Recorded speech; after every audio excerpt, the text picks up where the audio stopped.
Hi, I'm Erica from fivelittle-monsters.com, and today I wanted to share an alternative way to start your double crochet rows when you're crocheting.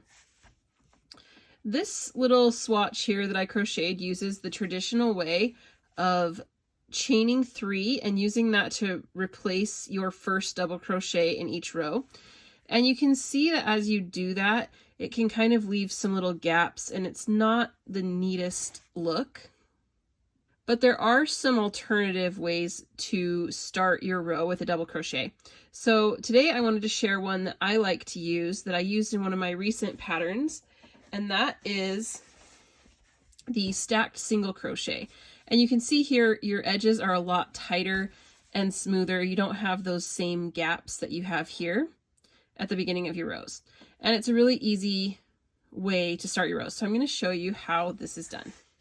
All right, so I'm going to start with crocheting the chains that I need. So for this little swatch, I'm just going to crochet, I'm going to do 10 double crochet. So I'm going to crochet 10 chains.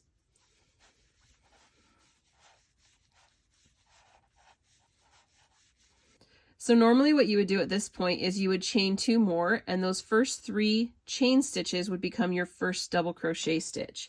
But instead, we're going to work into this first stitch, and we're just going to work a single crochet without chaining anything to turn. I'm just going to stick my hook into the stitch, pull up a loop, yarn over, and pull through just like you would a single crochet.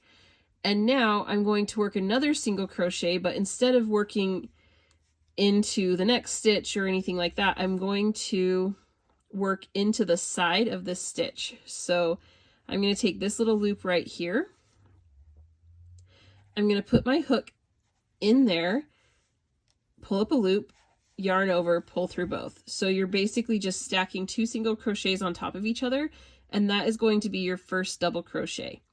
And then you can just crochet across, working double crochets in each chain just like you normally would.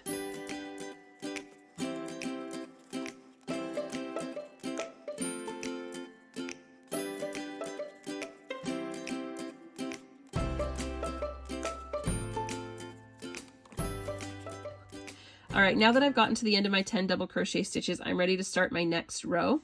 And so I'm going to turn.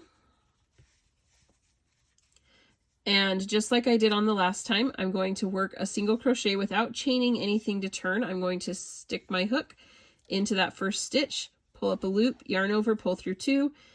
And then again, I'm not going to work into here, which would be the top of the stitch. I'm going to work just under this one little loop right here on the side. So I'm going to insert my hook there, pull up a loop, yarn over, pull through both. And I have my first double crochet, stacked single crochet to create my first double crochet. And then you just continue working across as you normally would. And there you have your finished edges. You can see they're nice and neat and smooth without the gaps that you get from your chain 3. A super simple way to make a nicer, neater edge as you crochet double crochet rows.